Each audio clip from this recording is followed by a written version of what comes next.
Wabarakatuh. Waalaikumsalam warahmatullahi wabarakatuh. Karena belum vaksin, sebelum pembelajaran dimulai, ada baiknya kita berdoa. Siapa yang mau mimpin doa? Serah, cewek boleh, cowok juga boleh. Assalamualaikum warahmatullahi wabarakatuh. Waalaikumsalam. Sebelum memulai kegiatan pembelajaran hari ini, marilah kita memulai dengan membaca Al-Fatihah, dilanjut dengan berdoa sebelum belajar. Mohon semua mikrofonnya diaktifkan. Ilman warzuqna fahma. Oke, lanjut ya. Terima kasih udah baca doa. Semoga berkah pada pertemuan kita kali ini. Tapi sebelum menyampaikan tujuan, Ibu mau tanya dulu deh. Yang masih ingat tentang pertemuan kemarin siapa? Boleh angkat tangan, boleh. Yang penting nggak angkat kaki. Angkat tangan sambil disampaikan. Oke. Fatimah, ayo. Untuk pembelajaran sebelumnya sudah sampai membahas dari akhir bab 1, yaitu mengenai etos kerja, kompetitif, dan tata aturan. Kemudian dilanjut sedikit pembahasan. Oke, terima kasih. Ada yang bisa mengkaitkan nggak? Nah, apa perbedaan tentang khutbah, tabligh, dan dakwah yang sudah kita pelajarin kemarin? Belum kita berlanjut ke sesi hari ini. Yesi, mau coba? Ini yang membedakan tentang khutbah, tabligh, dan dakwah. Kalau dari yang saya tangkap minggu lalu, perbedaan antara khutbah, tabligh, dan dakwah itu terletak pada syarat dan rukunnya. Pada khutbah itu memiliki syarat dan rukun. Untuk teman-teman mungkin ada yang ingin melengkapi, silakan. Ya, silakan ditambah. Oke, yang sudah raise hand, Raiska Salsabila, silakan sampaikan. Menambahkan. Ya. Saya mau menambah. Jadi perbedaannya itu khutbah itu adalah kegiatan berdakwah atau mengajak orang lain untuk meningkatkan kualitas takwa. Yang pendakwahnya itu mungkin Bu, itu dari saya.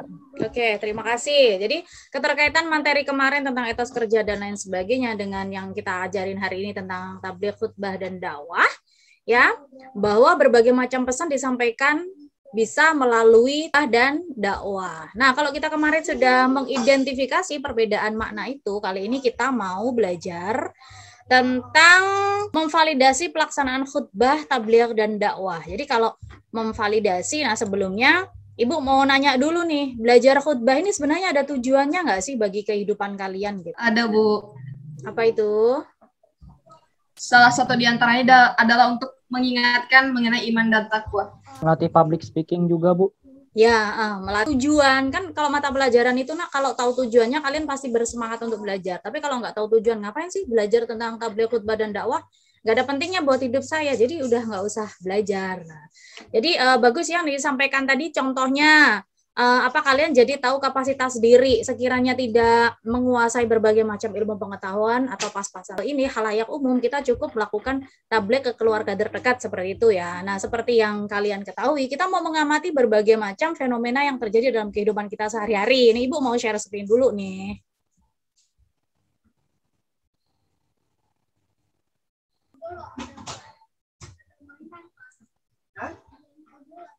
Bu, ada kalau salah. Ya, sholat Id, kemudian khutbah nikah. Makanya di kuis kita kemarin kan Jumat nikah. Kenapa Jumat nikah, Bu? Ternyata artinya adalah khutbah Jumat versus khutbah nikah. Atau mengidentifikasi perbedaannya. Kali ini kita mau problem based learning dengan permasalahan kontekstual. Kontekstual itu berarti fenomena yang terjadi saat ini.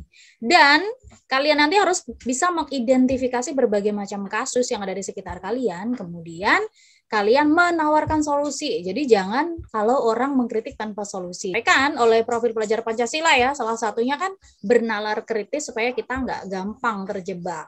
Nah, siapa yang mau picture comment? Ini gambar apa? Ilustrasi hate speech atau ujaran kebencian. Ya, betul, hate speech. Apa aja yang tergolong hate speech itu? Roasting, Bu. Roasting. Penghinaan, roasting, oke. Apalagi sekarang papan hate speech itu bisa di mana aja, Nak? Contohnya? Media sosial. Media sosial. Di jalanan pun. Di jalanan ya. Mural. Ya, mural-mural gitu yang lagi viral sekarang. Terus apa lagi? Poster, Bu. Ya, poster bisa. Meme bisa. Banyak ya, Nak ya.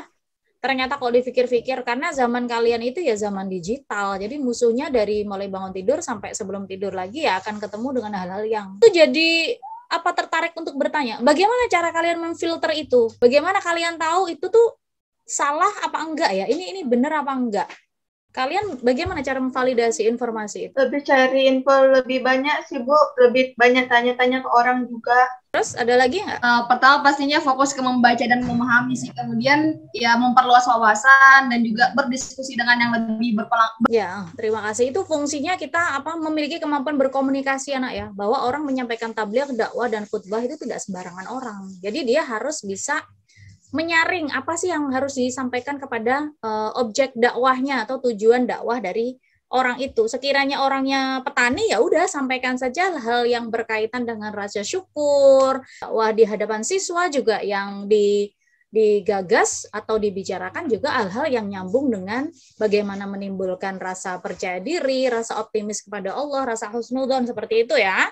Oke, ini ya, ujaran kebencian. Bu, ini kan babnya khutbah, kenapa bahas ini? Oke, next kita akan ketemu dengan permasalahan kontekstual yang akan kita bahas. Ya, ujaran kebencian termasuk tantangan terbesar negara demokrasi. Benar ya, kalau negara demokrasi kita bebas berbicara apa saja, tapi kita harus cari makan sendiri.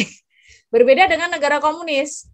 Ya, kamu dibungkam tapi kamu dikasih makan. Nah, itu banyaklah kalian nanti bisa mencari berbagai macam informasi. Nah, kemudian bentuk hate speech itu apa yang kita harus tabayun ya, Nak ya. Nah, itu tugas kita kalau sebagai teman. Teman itu harus menasehati teman yang pertama kali, bukan malah membiarkan dia terjerumus. Ya. Kemudian ujaran kebencian berefek pidana. Banyak hal yang bisa kalian lihat dalam fenomena-fenomena keseharian. Nah, sekarang yuk berpikir kritis. Dai, khotib, bilal telah menjadi profesi yang menjanjikan. Setuju atau tidak setuju? Setuju. Why? Apa yuk? Cepat menjadi terkenal, habis itu juga kayak gimana ya Bu, bisa lebih untuk mendapatkan uangnya itu mungkin bisa lebih. Dakwah itu merupakan salah satu media yang pasti untuk menyampaikan pesan terkait kepentingan tertentu, bisa tuh diselipkan melalui dakwah. Karena saya pernah dulu dengar kayak gitu, orang yang menyelipkan kepentingannya dalam dakwah misalnya. Terus sikap kamu apa? Kalau dari saya sendiri, karena saya masih pelajar, ya mungkin saya hanya sekadar menyimak dan mencoba mengambil nilai baik dari yang disampaikan dai tersebut, dan juga tidak terlalu berfokus pada pesan tersirat yang ingin disampaikan. Kalau di khutbah tempat saya ada beberapa yang khutbahnya isinya mengatakan kayak agama lain tuh contohnya kafir, kayak gimana kayak menjelek-jelekkan banget gitu loh. Sedangkan kayak mereka ini nggak ngelihat kelakuan kalau nggak sifat orang-orang yang di agama itu, padahal nggak kayak gitu loh. Cuma agamanya aja dianggap salah. Oke. Jadi waktu sholat Jumat itu kan dengerin khutbahnya itu khatibnya sering banget senggol-senggol tentang politik gitu Bu. Oke. Reaksimu gimana? Ganti masjid atau kamu tetap duduk di situ? Saya tetap dengerin Bu, soalnya mau sholat Jumat yang syah gitu kan, yang khusyuk. Jadi saya tetap dengerin aja, tapi nggak masukin. Kan mencoba menggali atau menemukan sebuah solusi. Itu tugas generasi muda nih. Ibu cuma nih berpikir kritis lagi. Mengapa sekarang banyak bermunculan para penceramah agama yang tidak diketahui latar belakang keilmuannya? Oke, ini habis ini kita diskusi. Nah, diskusinya Ibu breakout room. Jadi ini problem yang harus kalian pecahkan. Serah kalian milih apa aja yang nanti mau dipresentasikan ya.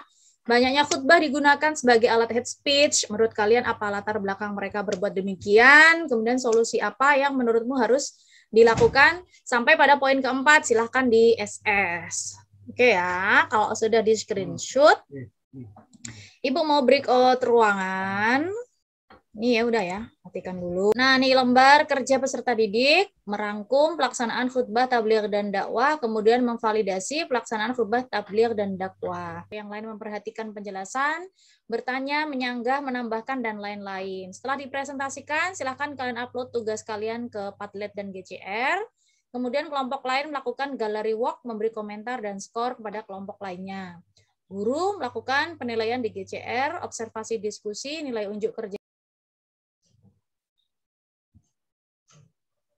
Kalau ada yang kesulitan atau minta bantuan, jangan suka raise hand ya, nanti kelihatan itu dari papan Ibu. Ke main room. Udah nemuin solusi berarti ya? Udah Bu. Oke, siapa mau presentasi? Mau share screen atau mau ini apa? Lisan aja terserah. Lisan aja Bu.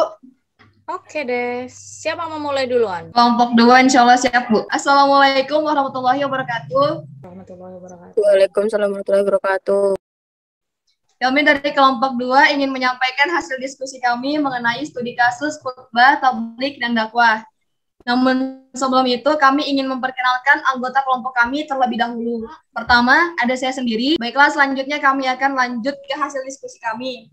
Untuk soal yang pertama, banyaknya kemunculan penceramah yang tak diketahui latar belakang keilmuannya disebabkan karena banyaknya orang yang beranggapan bahwa penceramah hanya sekedar pekerjaan sederhana yang bertugas untuk menyampaikan pengajaran Islam dan tidak terlalu masyarakat masih banyak yang belum menyadari bahwa kejelasan latar belakang keilmuan sangatlah penting. Selain itu, kurangnya akses informasi mengenai identitas penceramah mengakibatkan banyak penceramah yang tak diketahui latar belakang pendidikannya. Jadinya ada situs yang mungkin dapat diakses mengenai data mubalik secara merinci agar kita dapat mengetahui latar belakang pendidikannya. Oke, terima kasih reaction dong. Oke, next kelompok yang lain. Kelompok 1 ready, Bu. Oke. Kelompok 1 ready. Di sini kami akan memperlihatkan hasil diskusi kami. Karena dia bukan benar-benar ahli agama, tapi dia pikir bahwa pemikirannya itu sudah benar. Ngaruh nggak sih kalau perkembangan harus teknologi itu? Orang kan jadi merasa cerdas gitu loh karena internetnya lancar dan stabil. Share screen aja, Bu. Ya. Memahami setiap dai atau ustadz agar tidak terjadinya salah paham dan kebencian. Jadi bagaimana kayak apakah yang dikatakan itu memang kayak gitu atau berbeda gitu, Bu. Oke, anak-anak, ada yang mau ditanyakan ke teman-teman yang udah presentasi? Atau apa yang bisa nyimpulkan pertemuan kita hari ini? Beberapa poin yang saya perhatikan di sini itu kaitan antara ketiganya merupakan media untuk menyampaikan pesan-pesan. Yang kami amati adalah karena salah satunya adalah masih adanya muatan ujaran kebencian di dalam dakwah dan juga ketidakjelasan latar belakang pendidikan masyarakat. Khususnya pelajar di sini, kita harus meningkatkan wawasan dan juga kepekaan terhadap informasi yang kita peroleh agar nantinya ilmu itu dapat kaitan dengan hoax-hoax agama yang kita nggak memiliki kapasitas untuk melakukan verifikasi silang, kemudian hoax-hoax tentang kesehatan dan lain sebagainya. Kemudian dicari tahu, kemudian memperluas wawasan. Ibu apresiasi yang sudah ngasih jawaban. Jadi evaluasi ya. Udah masuk di joinmyquiz.com, masukkan kode 299876.